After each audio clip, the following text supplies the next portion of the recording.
Okay, I think we're broadcasting. So if anybody's watching and sees the link on YouTube, come on in with me. And Sparky's letting me host it tonight because he's busy and has to work a lot more than he has time for doing this. So we're going to try to take it over from here. It was a little glitchy getting started, but right now I'm sitting in my den as usual, and I'll try to get it going from the shop in future ones. Right now, let's just do a test run, and I'll hang out here and drink coffee or something, see if anybody pops on. All right. And it looks like I've got a group chat thing over on the right. I'm exploring it right now, so I'm just going to blather while I'll investigate everything. Close all the tabs I'm not using.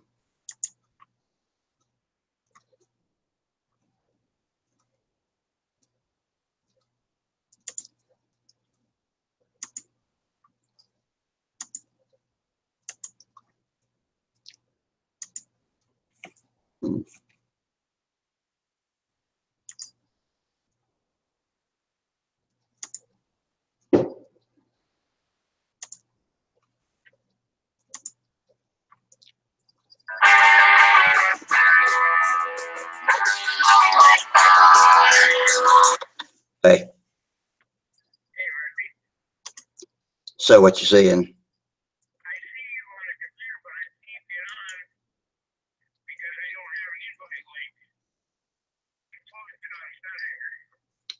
I posted it under at the bench.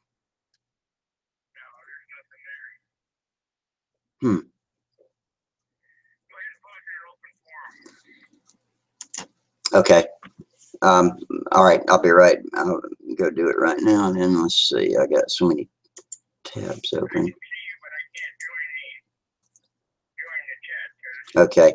And okay. I'm gonna go to open forum. All right. Bye.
Okay, I just heard from Sparky, and he's having trouble clicking that link that I posted in at the bench.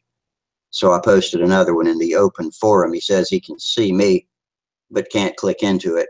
So I recopied the link that I'm seeing at the top of this screen that my face is on right now. And it should be the newest post in the open forum, just posted a minute ago. It says we got 3 viewers at the bottom.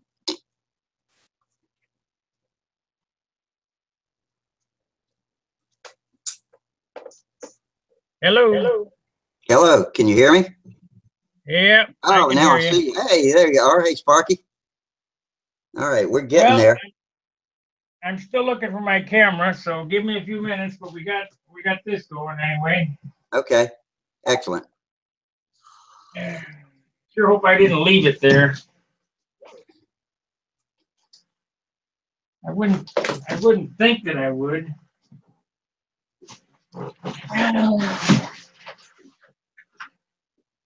I guess that invitation link that I have is good every time I want to do this, so I'll just keep that. And that's pretty easy. I think I can remember how I did everything now that I got it figured out. I stumbled a few times getting in, but we're here. I got so much stuff.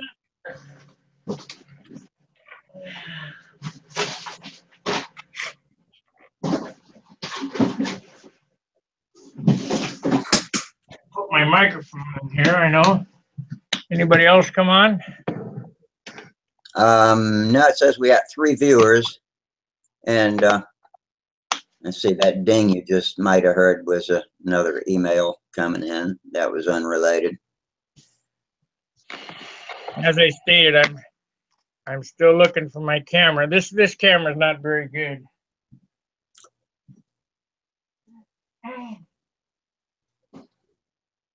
What the heck did I do with it?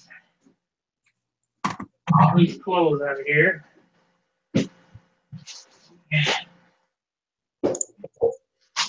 Might still be down in the car.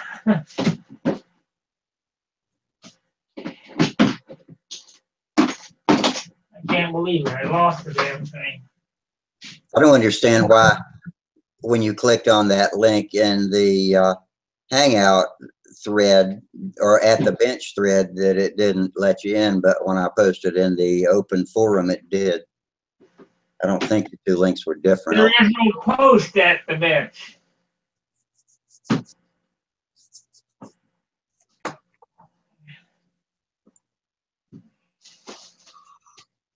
I could have swore I put it in that bag there.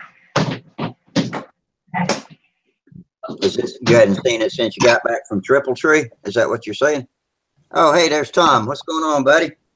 Hi. Hey, I just watched a great video of Joe Knoll just a little bit ago. Oh, yeah? From Sparky, yeah. Yeah, I made some cameos in that one. Or my camera did anyway. I found my camera. All right. It's going to be a second me getting all this straightened out again. That's okay. I didn't know I was going to be doing this when I sat down in front of the computer and the phone rang, so it's going to take me a minute to act like I got my act together, too. I'll tell you what I'll do. Take a look at this. Let's see here. How y'all like this? Here's my brand new first place precision aerobatics trophy from Brodak, from the not Brodak, from the Joe Knoll precision aerobatic contest. Pretty cool, huh? Yeah, it is. Yeah, and it's even better if I yeah, okay, I had it right. Oh, I didn't get damn, nothing. I get a mirror in from the camera. Looking like a monkey fucking a football here. I'll try to start acting more professional. My camera keeps zooming in and zooming out. That's probably my settings that need adjusting. You think? Yeah. What's it do? It just zooms on its own? When I move around, it comes all the way in. I thought I had it set to not zoom. I'm not even sure if I got it where I can find it right now. Let's see. There's my camera settings. See if I can change my default settings without blowing us into outer space. Motion detection, I think we'll turn that off. Save them jets. So you're going to fly any more this year, Rusty? Or yeah, actually, y'all don't know the story behind this. Hang on, let me get my camera settings right, and then I'll tell you the amazing story of the comeback of Rusty. Okay. All right. Okay, so as y'all know, I was bitching and whining all winter about my neck cramping my spinal cord and shocking me to death every time I tried to fly over 45 degrees thinking I was never going to fly competitive again. I'd go out about once every 3 weeks and put some flights up and see if I felt a tingle at 45 degrees is where it usually started. And finally, one day I went out and all of a sudden didn't feel anything. Just felt fine. So I decided, okay, I'll try a wing over, and straight overhead, came out inverted, came around, back overhead. Everything was fine, and except I was stumbling around a little bit. And next thing I knew, I was doing hourglasses and clover leaves. This is 2 weeks before Huntersville with a plane I'd only flown 2 or 3 times, that old ugly ass Tudor. And so went into Huntersville. The weather was terrible after that experience. 2 weeks later, I still hadn't gotten any practice flights in, so I went in with no practice and a plane I'd barely flown and a 25-mile-an-hour wind at Huntersville. Wasn't it, Sparky? It was blowing. It was blowing. The trees were swinging so hard the crows were having to do go-arounds when they'd miss a landing in the trees across the circles.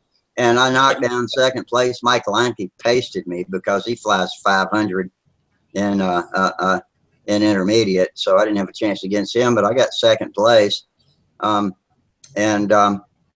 So Triple Tree contest, the last day of Joe Nall, last 2 days is 2 weeks after that, and I went up there and flew just against 2 other guys. One of them's Ray Copeland, and I thought he was a lot better pilot than me, but either he was sandbagging or not trying hard enough, but I took him down. I took first place. You took him down, huh? Yeah, I took first place and got one of those beautiful little glassy looking, it's actually Lexan, it looks like glass, sapphire blue trophies from the Joe Nall Stunt Contest 2017. So your camera's zooming all over the place. It is. So let me go back and see if I can figure out what the hell that is. I don't know what's up with it. You got camera gremlins. Just driving me a little nuts too. But since I can either tell the story or I can fix my camera, so you can't multitask. I cannot multitask. No. There we go. I turned on lower third on mine, but somehow the image is not stretched. I don't know what's wrong. I'm going to be quiet a second while I figure out this stupid camera.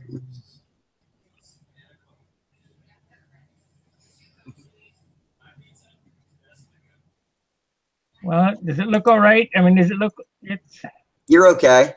You look all right. Is it full screen? No. You're I don't have full screen on you, Sparky. Yeah, I don't understand what's going on here. Let's see here. Control room.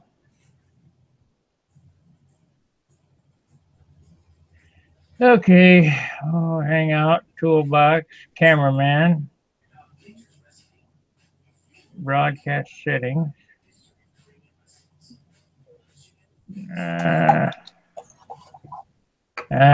Share screen, chat. Well, maybe that's because I got the lower third turned on. Let's try that. How do I get back to that? Settings. No. Save. I got your left eyeball, Rusty. Good Lord. Yeah. I'm still trying to figure out what the hell's wrong with it. LED control off. I don't even know what that is. Damn fly. Smacking. Toolbox. There we are. Let's turn the lower third off, see what happens. There we go. There you go. If I turn the lower third off, it goes full screen. Okay, let's see what happens with me. Now it still wants to zoom in. What is going on with that? Let's try these settings up here. No, you're going to have to go to your camera settings on your computer. Yeah, that's what I thought. That's where I just came from. That's where I'm going back to. Let me give a little monologue here. Anyway, guys, this is our first hangout with Rockin' Rusty as the moderator. He's going to be doing it. We're going to do this together. So if I'm not on because I've been away working, he can take over and host the show. Of course, I'm still going to do the instructional videos, but I kind of want to leave this so that there's some camaraderie throughout the summer. You know, you can come on here and we can talk. We got 4 viewers. Remember that you can click on the link, or that's in the open forum now. I'm going to have to set it up so he can post on at the bench. But he'll post a link or invite you. Click on that link, come in, make sure you got your mic on and your camera, and you can go ahead and interact with us. So that'll be a lot of fun. And meanwhile, So I'll try to get my camera fixed and not talk about nothing so much. Try to be a little more professional about it. well, it doesn't matter. This is We're all friends here. Yeah. So I might have to figure this camera out when we're offline sometime, but we'll just have to deal with it for right now. Are you going to Brodax? I'm not going to Brodak because of I just talked to my buddy Dave in Pennsylvania. I'm not going to be able to make it. That's a bummer.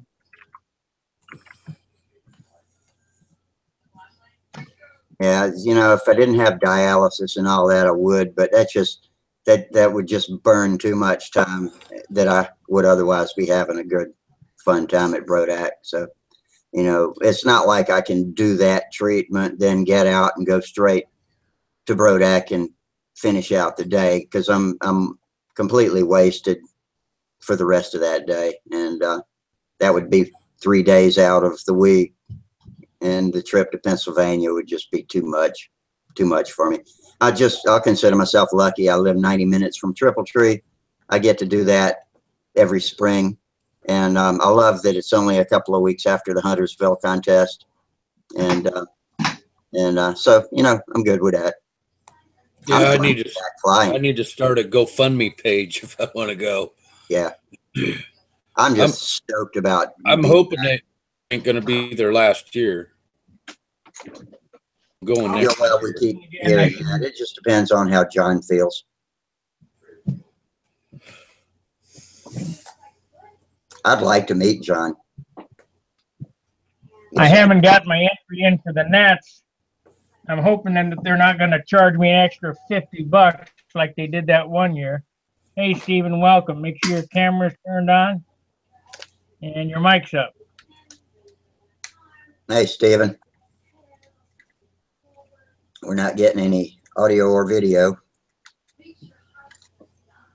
I'm going to walk away for a moment. I'll be right back.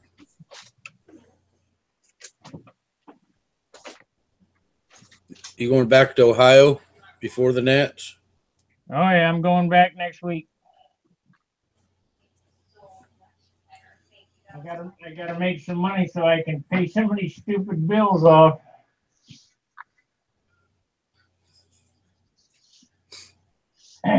I still got 2 airplanes to paint. So do I. I'm just about ready. I got 2 airplanes just ready for color. Getting close. Now that the spring contest season's over and the weather's nice, I can get some more fun stuff done in the shop. Click on your camera controls and tell it to stop following your face or stop zooming. I've been trying to find out where to tell it to do that. I'm opening camera controls now. It should be in the lower taskbar, your camera controls.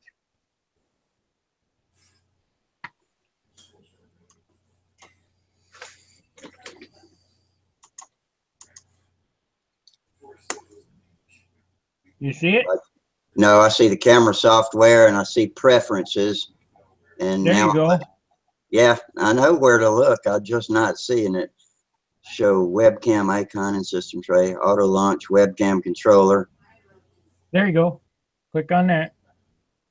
It's already checked. I can uncheck it. I've already checked restore to defaults too. Okay, I'll uncheck auto launch webcam controller. There you go. and save it. Okay. I don't think that's what I'm looking for. I've seen another. They're gone crazy. I've seen another set of controls for this too, but I'm not finding them right now. Right now it looks okay. If it would just quit zooming in. Maybe if I can just be real still, it won't zoom in and out so much. When you walked away, it zoomed in. Yeah. Yeah, it's looking for me. There's a setting about following my face that I need to find.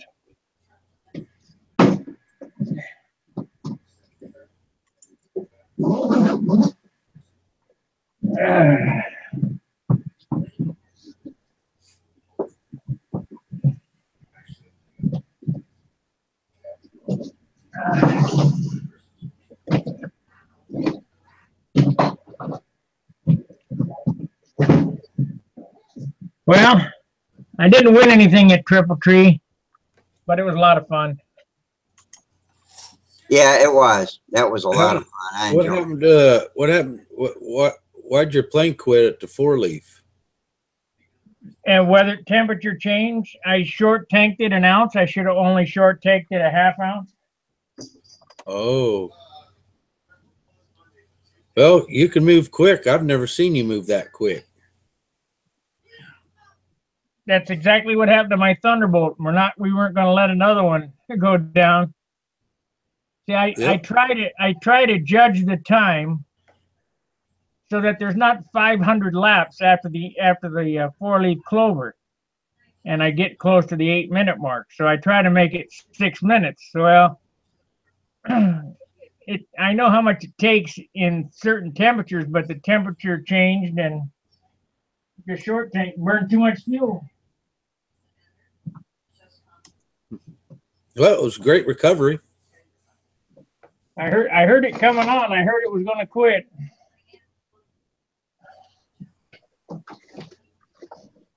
Nobody would tell me if I had enough laps.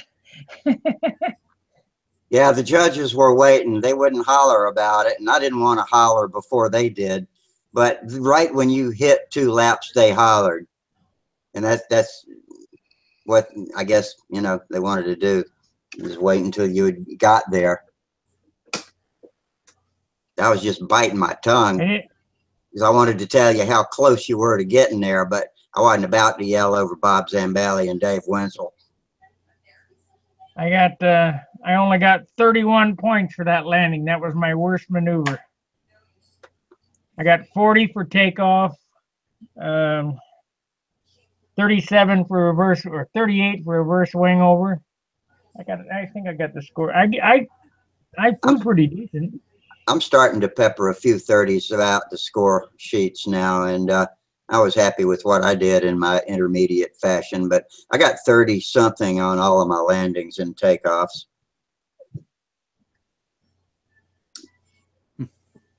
My flight was pretty decent. I noticed that that my leg on the square, when you do a square, that the third turn, I'm not turning it enough. I'm not coming straight down. So I'm going to work on that in Dayton. I couldn't get in exactly the right position either, but I was pretty close once I finally got around after your inverted laps. After all that, I got 39 for inverted. Oh, that's great. Yeah, after all the rotating around of the camera. Yeah, that was me running around the damn circle trying to get there before you got to the outside loops. I did real good on that flight except for the landing, but even if I'd have had a 40-point landing, it wasn't enough. They got some big scores, them other guys, like yeah, we were up against the world champion and what maneuver did you score low on it? Landing. Just the landing? He was having to whip it like crazy. That's the only one that I really scored poorly on. 31 is what I got on that one. Everything else was 35 and up. So it wasn't a bad flight, but not good enough. Would you fly expert or advanced? I only fly expert and open. Sparky flew expert, yeah. Oh, But we had David Fitzgerald out there. He came all the way from California, and Derek Barry. He's pretty good expert too. And about 3 or 4 guys dropped out of expert and flew in advanced. And I think it was because those guys were there.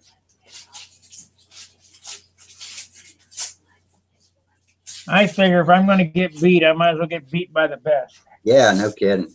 And that wasn't fair to the advanced guys either, because that squeezed 2 or 3 guys out of winning a trophy they probably should have won.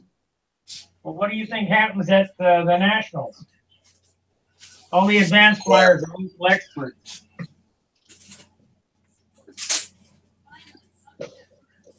But I've been an open for so long that, you know, I'm not going to downgrade.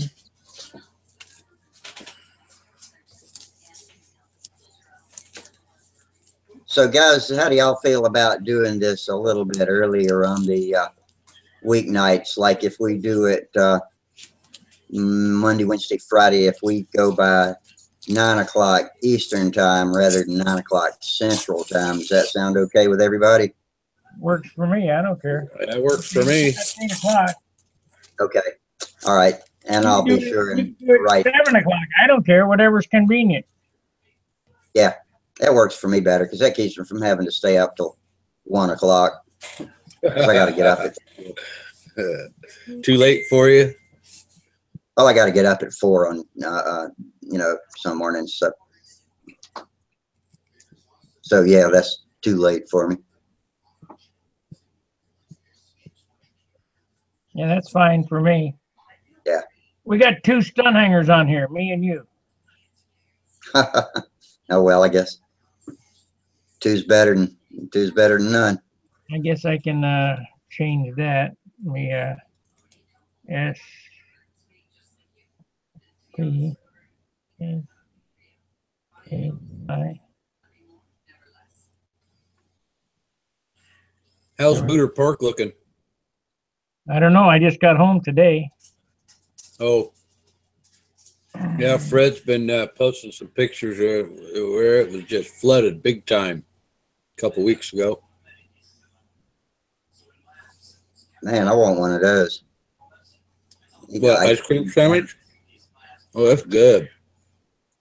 This is a Napoleon ice cream sandwich. Oh, that's a special ice cream sandwich, huh? Mm-hmm. Well, do you see my tagline on there now? I don't see you at all. Oh, now that you're back. Let's see. All I see is your picture right now. Should have my name, Sparky, on there.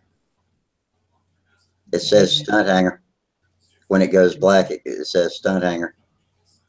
Frank Washburn said, tell you hi, Sparky and Rusty. Who does? Frank.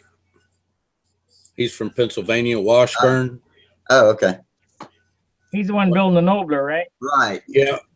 Yeah. Now he's all excited. He got himself a lost wing, a lost foam wing. I forget which one he got from Bob Hunt.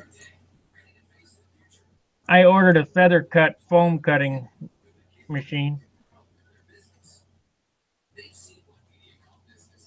Yeah, I got one, but I haven't even used it yet. A feather cut? No. Automatic. I got a bow. I just need the weight system to pull, to perfectly cut the wing. Oh, on my bow, I got I stuck 2 pieces of dowel so I can take my fingers and pull it myself. Yeah, we got a bad connection. You still on there, Rusty? I'm here. Are you seeing Yeah, me? it was like a little glitch. Yeah, there was a little hiccup there.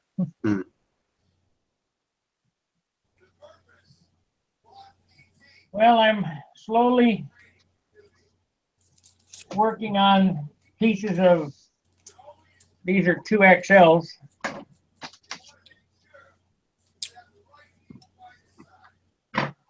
here's the motor mounts for them. And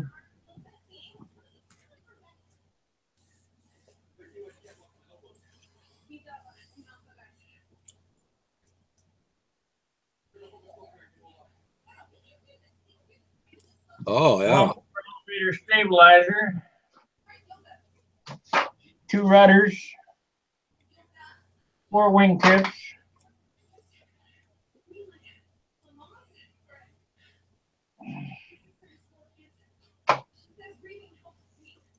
I got the skins and shit cut up. I just about got enough to. What I'm doing is I'm cutting a kit for somebody, and then I'm going to build one for me too.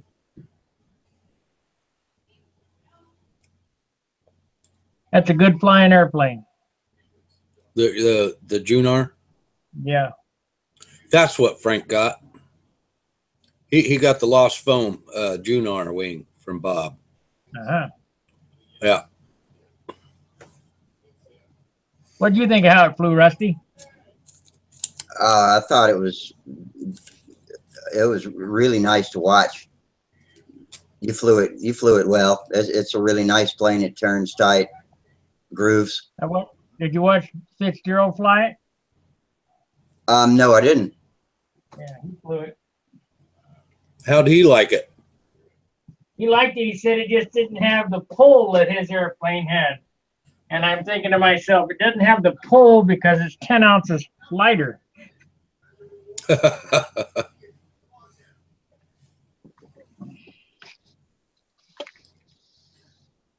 he did a good job with it.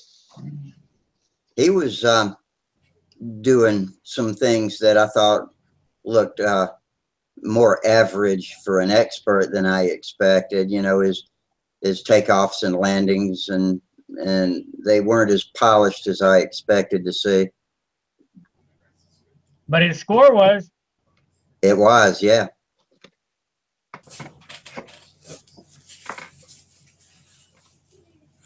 That's why I asked for half of Derek's halo and half of his halo. But my flight wasn't that good. It was okay. It just wasn't that good. So I was scored correctly, I'm sure. I think so. Those two guys score as honestly as anybody, I think. I don't know. There were some fantastic looking airplanes there. There were that green Cobra, Bruce, what's his last name? Jennings, Bruce Jennings. He's one of the guys that dropped out and went down to advance too. But that was a very nice looking airplane. And I mean, it's just monocoque, you know. But I like that you can see through it and see the architecture underneath.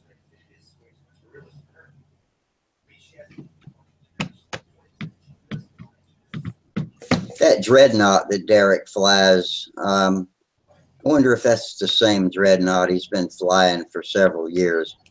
I remember him talking about flying a dreadnought back in Stunt News when they featured his Matrix airplane, and then I see he's still flying a dreadnought. I wonder if that's the same one he was talking about flying back then. Sparky froze up. Sure did. Got a Dr. Pepper to his mouth. Yeah, I know. I was trying to see what was on the side of his can there. I just assume it's a Dr. Pepper. That's what it usually is. What, that little guy that sings? Say what?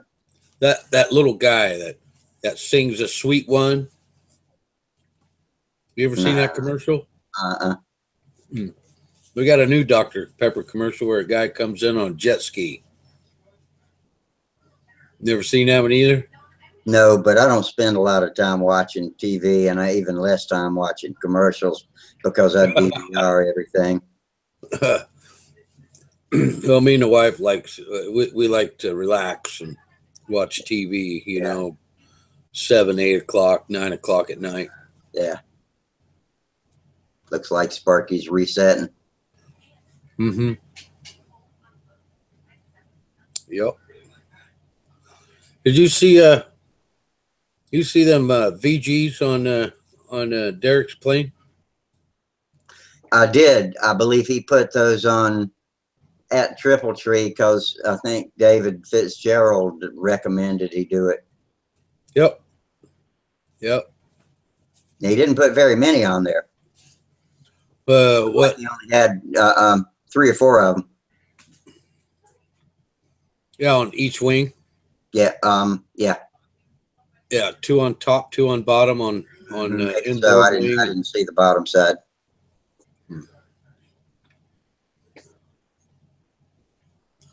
I'm sure I couldn't tell. I'm sure I couldn't tell the difference if you went out there and stuck vortex generators on my airplane. Yeah. Probably wouldn't even make any difference on my airplane. Yeah, if you got a precisioned airplane build, I think they'd make a difference. Yeah.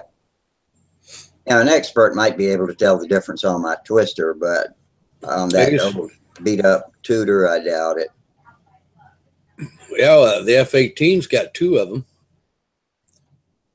Does it? Top. Yep. Yep. They'll you don't pay attention when you're up there walking around. Yeah, you could trip over them things. Oh, yeah. Yeah. Done that once or twice. Yeah, my first event's coming up here, leaving June 2nd. This is next week. What you gonna fly? Well, I have a P40 and a Stuka in primer stage still. You know, I built this winter, right? You remember? Right. Yeah. Well, I've just been so busy. I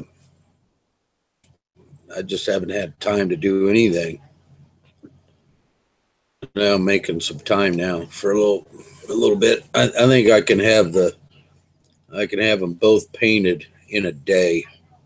So are you gonna enter scale or PA or what? What? You gonna enter scale or precision aerobatics or what?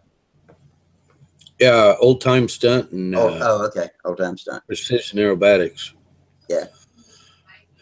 And profile, because the P40 is a profile. Uh-huh. Now my other P40 with the bidirectional flaps, I got myself a heavy ounce spinner. Well, it's like a hub, and it fits underneath it fits inside my spinner, so you can't see it. Yeah. So it weighs 2.2 ounces, and yeah, that made a big difference in the way it flies, because I actually have put too much primer paint on my fuselage. So it's a little tail heavy. Is that a Dave Brown spinner and adapter you've got on there? What's that? Is that a Dave Brown or a True Turn spinner, or what kind of spinner have you got? Oh, just a plastic Durbro. Oh, is it? Okay. Yeah, it's nothing fancy.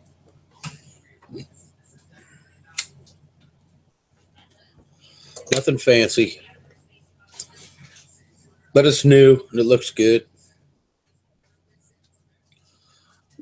So I've been, I actually flew the whole beginner's pattern with it for the first time. So I might just fly that. Because even after I get them painted, I got to put it together, and I got to trim it out. Yeah. If you got somebody that can go out to the field with you, get eyes on it, tell you if your wings are level and all that sort of stuff. Nope. Yeah. Well, bench trim it the best you can. Hang it from the lead outs, and you got 2 measurements you can do while it's still hanging from the lead outs. You can make sure it's got enough nose down attitude to have a little yaw out, and you can also check and make sure the wheels or something aren't too heavy or too light, causing it to roll in or roll out. Look at both of those things while you've got it. And for the second one that I mentioned, you know, just find something in the background that's straight up and down, and then turn it so that you can see it straight on as it hangs from the lead out, so you can see which way it rolls. If one wingtip's, if the lower wingtip swept to the left or swept to the right, you can tell if you can correct it with the different weighted wheels. That's a tough one. Well, the way I roll, I might just go there and show up with it. Or do that. Yeah. And Just throw it in there and see what happens. for the first time. And I'll have plenty of people there to watch me. Yeah. You know. Yeah, you can ask your pit guy to, you know, watch it while it flies. And if you get there a day early or have time for a practice flight, you know, you can get somebody to take a look while you fly. Sparky's back. Yep. Yeah, my computer locked up tighter than Dick's hat band. Yeah, it did. Well, that's tight. Yeah, I had to take the battery out of it and restart it and all that other business. Ah, Jesus. Huh. I don't know. Shit happens. Yep. Well, Does it say Sparky now or Stunt Hanger? and it says Stunt Space Hangar. Really? Actually, it says Yeah. Stunt Space Hang ... Mine just says you when I see it, but I guess it says Stunt Hanger when you see it. Let's try that now. How about now? Now it says Stunt Hang ... Should say Sparky. That says Stunt Hanger. Oh, well, it might change. I don't know. Anyway, I'm gonna get that off my desk.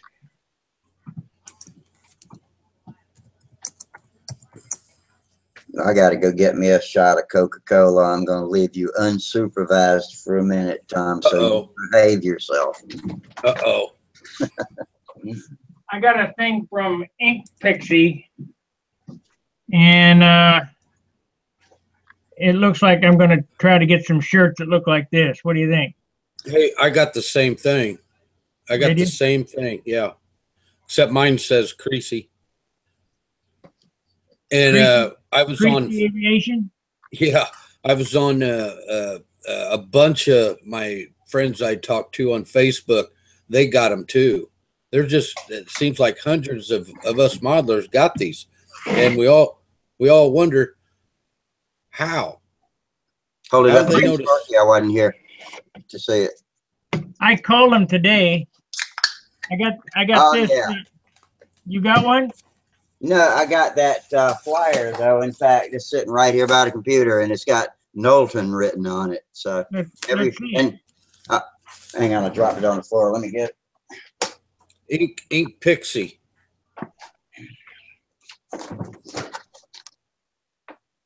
There we go. Yeah. Really? And I went out. I joined a new club this morning, and I went out there, and there's a guy walking around. He's got a shirt on like this, except it says Barber Aviation. Last name's Barber, I guess. How did these people find out where I live and my last name? Everybody knows where you live. Yeah. Well, boy, there's a crap load of them out there, because heck, just on Bolsa Association, we was talking about it, and there was probably, I don't know, 30, 40 guys on there with these that got these in the mail. We all got them about the same time.